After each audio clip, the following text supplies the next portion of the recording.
Golden. Here it comes. Hey everybody. Hey. Today is Tuesday, November 14th. Welcome to the TED Show, episode 60. I can't believe we're at 60. And I'm with Ola Rafalo. Rafalo. Gosh, I tried. I really did. I'm Italian too, and I should be able to pronounce things better. In Italian, it is the other way. Okay, so Rafalo and Christie Duffer, which I had no problem with that name. Easy. And we are here at the Citrus Club on the 18th floor, and very thankful that you guys are joining us. I'm surrounded by two beautifully talented ladies here, and Nicole Dupre is in the background. God bless her. And let us know if you can hear us.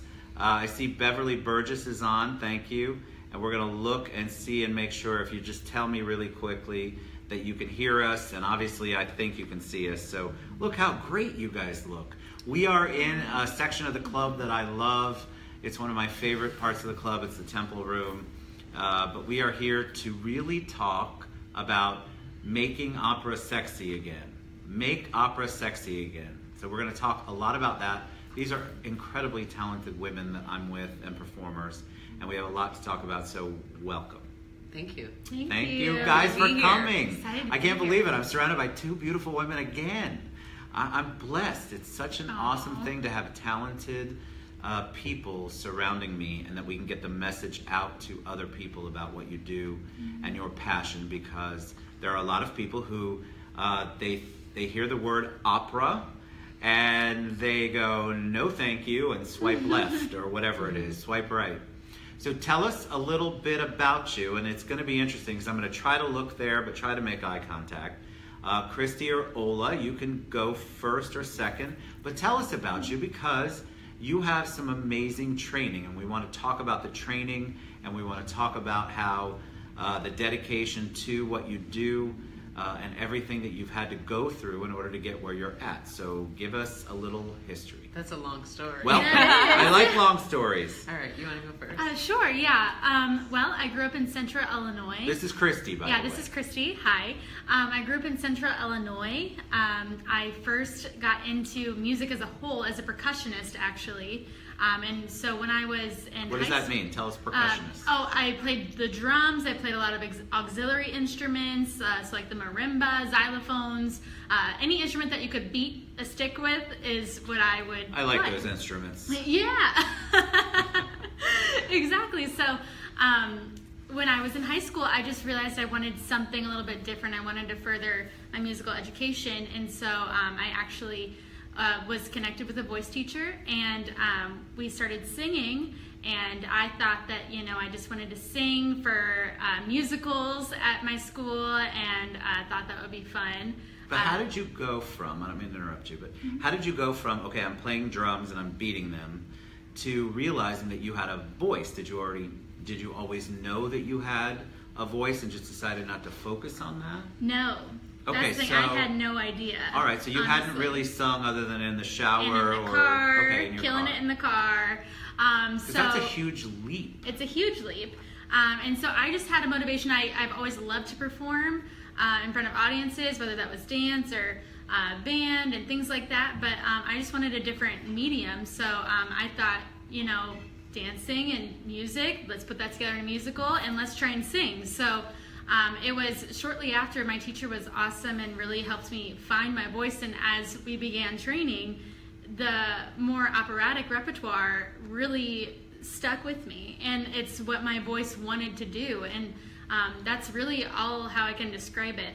She really gave me that classical voice training, really connecting me with my whole body with the breathing and teaching me all the right techniques that I would need to know, and I grew to love the genre each week that I would go to my lesson more and more. So, was it the music? And I feel bad. Ola's over here. We love her. We're going to get to her in a minute. We have plenty of time. Was it the music, the story, or both? Because most people think they can sing, right? So they go to karaoke. Not that you're karaoke, but that's how people go, oh, I can sing. If you've ever seen the auditions for American Idol, we all know they can't sing, and that's part of the fun of the show, is to watch that insanity that somebody told them for 20 years they can sing. So you go and you decide, all right, I like opera. You went to somebody who could train you classically. Was it the music itself, the story, a combination? Because opera is very different. Opera is very much about the story. Absolutely. I think at first what caught my attention and what really caught my love for it was the beauty of the music, what someone can actually produce with their own mouth and with their own body to get that sound so huge and so vibrant. In modern day, it's not as common, so I hadn't really heard much opera yet. And so I just quickly grew to love the sound. And then after that, falling in love with the story, falling in love with all the languages that opera presents itself in as well. So it really stemmed from the beauty of the music. Fantastic. All right, they want to know if we'll get to hear you later. I already asked that, but I didn't give them any time to prep. Not today. Not today, but we have something coming up, so we're going to talk about that. All right, Ola, so we're gonna get to you. Okay. We want to hear about your story too, because everybody's got a different story. And so tell us a little bit about you and how you came to be an opera singer. Well, where should I begin? Start at the beginning. In the beginning. So, like Christie, I also started as an instrumentalist in high school, did marching band. I was really into marching band and drum corps and all that stuff. Marching band. How do you go from marching band to singing opera? I find that so fascinating. I mean, because it's so immersive and so physical, and the music is so great, and you learn discipline, you learn amazing musicality and working as a team and coming together to create something artistic, but also with a lot of strength, I guess. I don't know. There's a lot of similarities. I love that though, but how do you go from, did you know previously that you had a voice that was good outside the shower? No, I mean, I sang in choir and stuff in high school, but I didn't think it was really anything special. And then when it was time to go to college, that was about the time that I was really discovering opera. And to be honest, like many people who think opera is not for them, or they hear the word opera and they're like, they freaked out. Not for me. I first heard Maria Callas recording. The CD said La Divina, and I thought, wow, who's this? Who's that woman? Like, why are we calling her this? So I listened to the CD and I did not like it. The first listen, I was like, no, that's not. Why? Was it too lammy? That's what everybody always says about. Like I think people get so crazy with the vocal part and the vibrato, and they don't understand how amazing the music can be. So what was her? Because she's a world-renowned opera singer. Oh yeah, she is one of the most. And you didn't like it. I love that. No, well, I didn't like it on first listening, but I'm not somebody that will throw something away so easily, and I thought, well, there must be some merit, there must be some reason why this person is at the forefront of classical music. And so I gave it a second listening and a third listening, and by 2 or 3 listenings, I was hooked. I fell in love. Her singing Casta Diva, her singing the role of Norma, is one of the most sublime recordings of the genre. And for me, this music is so complex that sometimes the first time you hear it, your brain can't really even grasp, because you're used to hearing like the equivalent of banging on pots and pans. Correct. So and it's also intimidating, don't you think? It is. I think that's why people, when they hear opera, they become intimidated, which is what we're all trying to accomplish to get past that. Absolutely. With Opera del Sol and Opera Wars, but. Yeah, I feel like people, like you said, they hear it and they go, I don't understand. First of all, it's in a different language most of the time. And so they don't understand that it's really about listening to the music, and the language will come, I feel. Absolutely. Like. Absolutely. And it doesn't matter if you don't know the language, you still can hear what people are feeling. Right, and the cool thing about what we're doing is we're changing all that up a little bit. So I think one of the reasons why opera is so intimidating is because you go and it's many, many hours in another language, and you got to read the subtitles or all of the reasons you mentioned.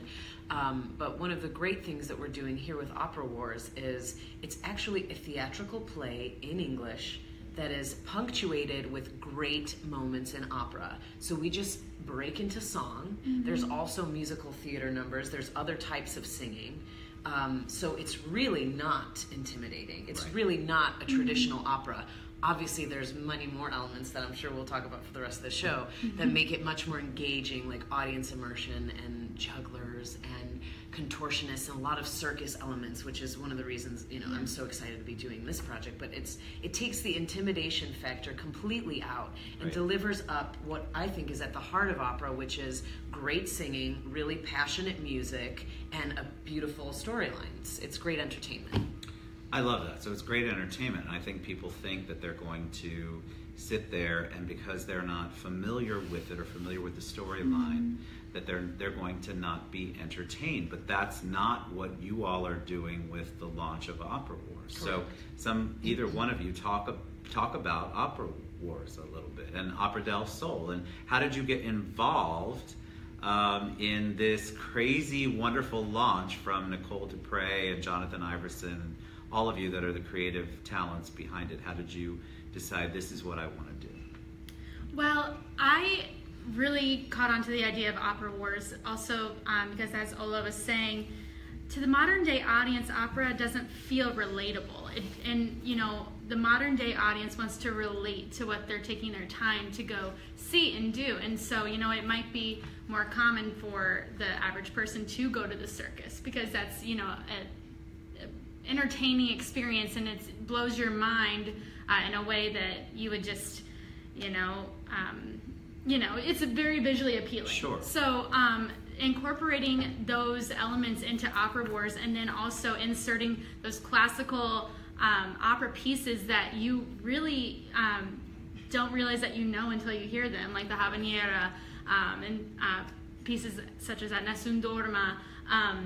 Those are really ways that we can relate all of this into one. So it's visually appealing, and then it's also relatable because of these famous, renowned pieces of the genre as well. So once we heard that Nicole had this idea, it's not just visually appealing to the modern day average person, but it's so exciting for us as performers as well, because it is such a new and different experience for us. It's different, right? Yeah. So what you're accomplishing, what you're doing with Opera Wars is completely different. It's kind of a new spin, but you're adding so many elements like you talked about earlier, and give them a little more detail about that, because jugglers, I like it. I saw some of the raw video, which I loved, but tell them more about it, because I think people will go, people are going to say Opera Wars. All right, so they're going to sing a lot in Italian, and I'm not going to understand anything, but there's so many more elements to what's going on, and you've added a space component to it, which I find fascinating. I think the whole thing's amazing. So tell them a little bit about the storyline, or at least about what's going on. Because you're right, I can't remember who said it. People really want to be entertained. Absolutely. And if they think that they're not going to be entertained, they won't invest. And we have a lot of, it's fascinating to me. I'm watching the people that are on the show right now, and there are a lot of people here who I would not have guessed are opera fans. So we have an opportunity to impact them. So let's give them some of the information. Sure. So that's a lot of different points. I know, I threw a whole bunch got a of lot stuff to at talk you. about. I'm sorry, I needed more of my quote-unquote coffee. Yeah. Here we go. Me too. So it is very different, and it's very different from anything I've ever done. And you asked a little bit about my background. So this is the most non-traditional thing I've ever done. I'm like traditional opera singer, die-hard, old school. I mean, I told that story about Maria Callas. Was the reason I started singing, but my favorite singers are all the singers before the 1960s. So I don't even listen to anybody after that. So I'm really old school, die-hard, really from those times. So, and my background is I've sung a lot all over the country and in Europe doing traditional operas. I sing a lot of Verdi, a lot of Carmen's.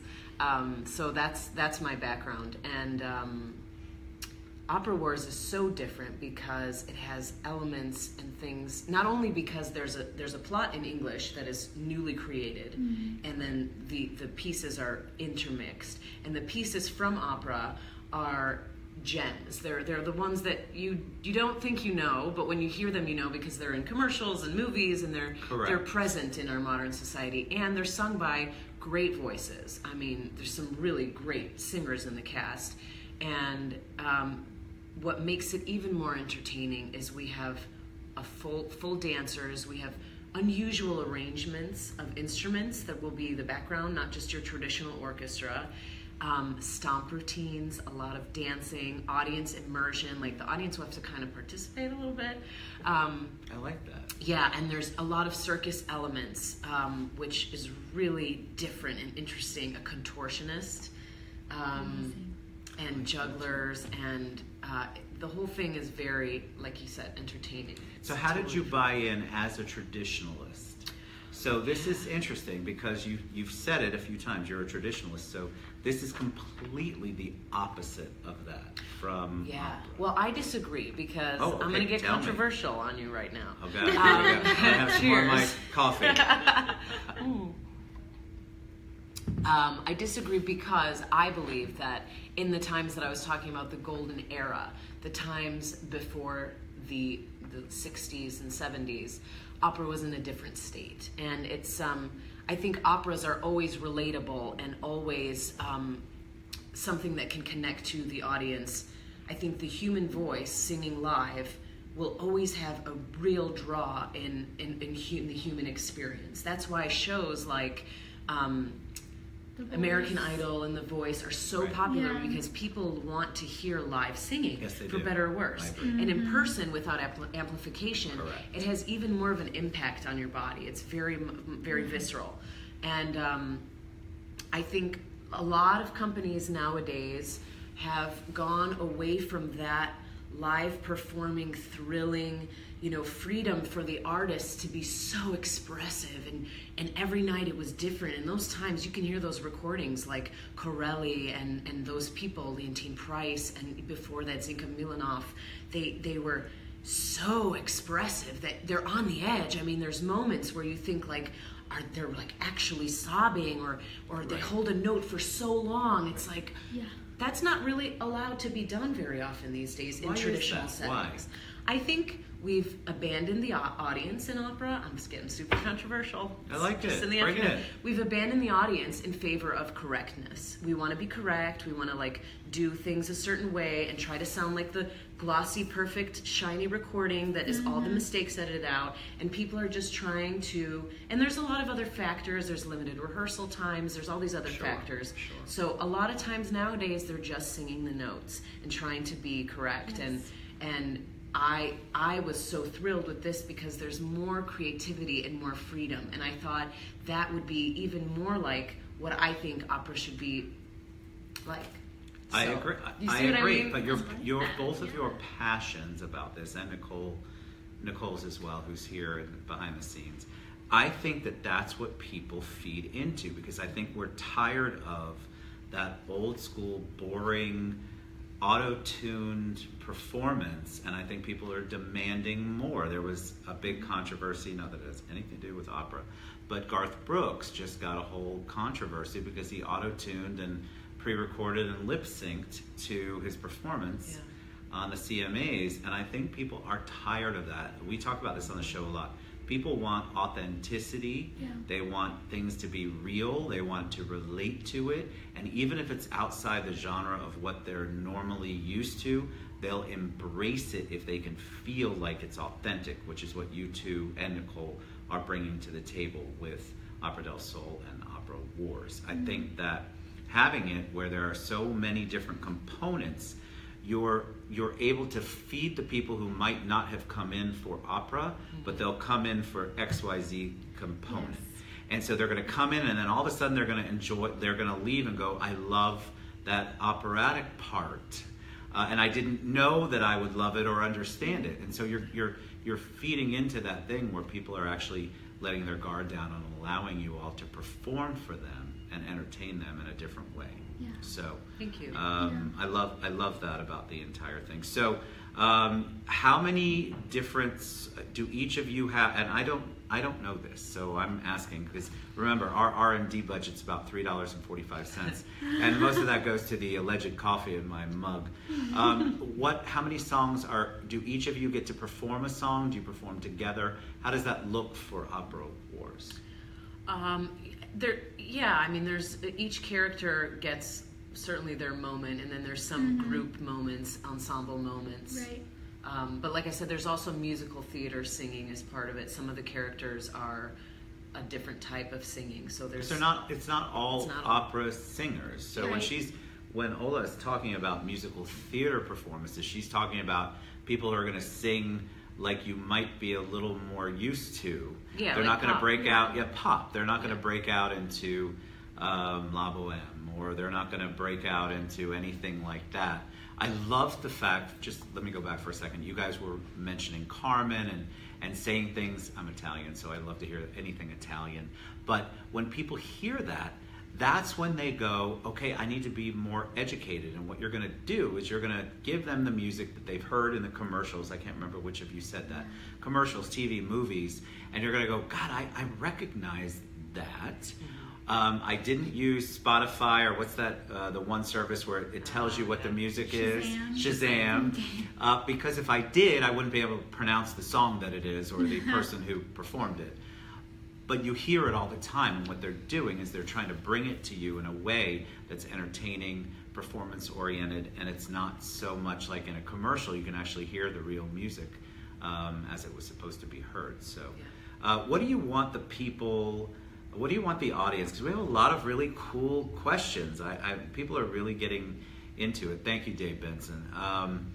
What do you want them to know when we talk about Opera Wars, which is the 24th and 25th, which is the Friday after Thanksgiving and the Saturday after Thanksgiving at the Abbey, and we'll give you all the information later. What do you want them coming to know? That they need to come in their giant white ascot and their tuxedo and all of that, their beaded dress? What do they need to do to prepare, or do they need to do anything? What do you want them to know so that when they buy a ticket, they feel good about coming to the show? I don't think they need to prepare at all. No, we want them to come as they are and to be just open and ready to really take in this new experience that we've created, and we're really excited to share.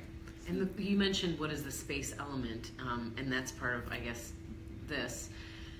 I think there's such a big following. There's a lot of space element. The script is based in outer space. It's got a lot of things, references to different favorite movies and things about outer space. I love that. That's good to know. Like Star Wars and what are some other things? I don't know. There's But they'll have some sort of point of reference that they'll be able to understand and relate to, and as they get more engaged in the show, they'll see that, but they'll also see new elements, which is what you all have created with Opera Wars. Right, and the whole space element is almost like a comic book or a fairy tale.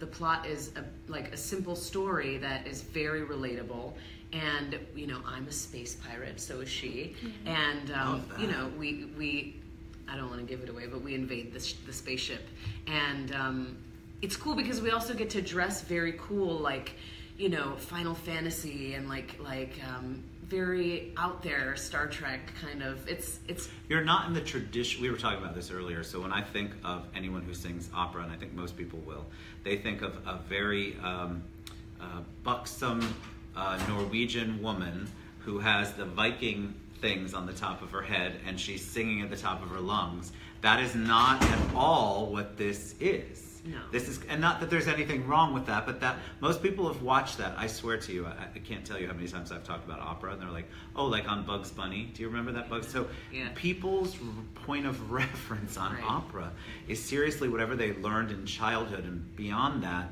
it's new to them, and they're not. It's not that they're not fascinated. It's just that they go in and they feel like they're uneducated, so they don't know how to overcome that. They're intimidated, which we talked about earlier. What you're trying to do, what the show is trying to do, what everyone's trying to do, is bring it to you in a way and a format that is more familiar to you, that you can kind of ease into it and get used to it. Correct? Right, Okay. Absolutely. So I feel like if people will go to, because we're at 25, so we'll keep talking. I know, it goes so fast. Let's talk about operadelsol.org is the URL, but Opera Wars is debuting November 24th, which is a week from Friday, at the Abbey downtown, and we'll give you all of the URLs. But you get to see these amazing, talented performers like Ola and Christie, give you their heart and soul in a way that you haven't seen before. And that's what I love about Orlando. I feel like Orlando has embraced the arts, and we couldn't have done this under a different mayor. And I also believe we couldn't have done this in a different time. You all have really come in at a great time, and the arts are being more embraced, and we want you to be able to be enjoyed by people who normally wouldn't go see you. And that's the whole thing. Like, I want people to not be intimidated. That's the whole point of the show, other than to showcase how amazing they are and how amazing Opera del Sol and Opera Wars is going to be. We want you to see that it's not outside your 9 dots, really. I mean, it might be 9.1, but you just have to kind of embrace it. And I'm such a big proponent. So any closing remarks for our wonderful audience who, I can't tell you how many people are on here that I would have not guessed would join. So there is a curiosity, which is healthy and amazing. So you guys are bringing this to town. Let's promote it and promote the heck out of it. Any closing things, you, either Ola or Christie or Nicole, who's in the background, that you want to say to the people? Yeah, get your tickets at operadelsol.org. You can go straight to the website there and get your tickets, and come enjoy the rest of your Thanksgiving weekend with us. Again, we are just so excited to share this new experience with you all. It truly is going to be unique. So we really look forward to seeing you there. Yeah, very laid back. Come as you are. Come check us out. It's going to be a variety of show of all kinds of circus and music, and it'll be very entertainment. Come on, think of your Thanksgiving. Yeah. Your life was already a circus, so you're just going to hop over after Thanksgiving insanity and go see Opera Wars. So you all have been amazing. I appreciate you both so much. Thank you. I think what all of the talented Ola and Christie and Nicole and Jonathan and everyone involved in Opera del Sol and Opera Wars are trying to do is really, it's operadelsol.org. So you spelled it correctly, but it's operadelsol.org. And we'll post all of that later, but you all are really trying to bring something different, and I encourage you. Making opera sexy again. And look at these two beautiful ladies. I mean, think about it. I already had somebody go, I want that green dress, and I wanted to make sure it was a woman or a man. I'm not sure, but we're gonna look later. It doesn't matter. But we love you. Thank you so much. We're gonna have Nicole hit the finish button in a minute. But we're gonna post everything, hashtag everything. Thank you guys so much for tuning in. We love you. Please come out and support. Oh, there's Nicole. There she is. We want to support the arts in Orlando. We have the ability to do that. Let's get out and support them. And I want to just add that it's a homegrown company. I mean, I'm the only person from out of town, and I did live in Florida for a long time, so I'm kind of a Floridian in a way. But everyone else in the company, in the cast, is like, this is a grassroots Orlando, really heart of Orlando sort of creative endeavor. So please come and support it. Come and support it. You seriously will not be disappointed. We love you guys. Thank you so much. Thank you, Nicole. Thank you, Ola and Christie. Appreciate you guys. Thank you. Love you. See you tomorrow. And Nicole's going to hit the finish button. Cheers. Thank you. Cheers. Bye. Cheers.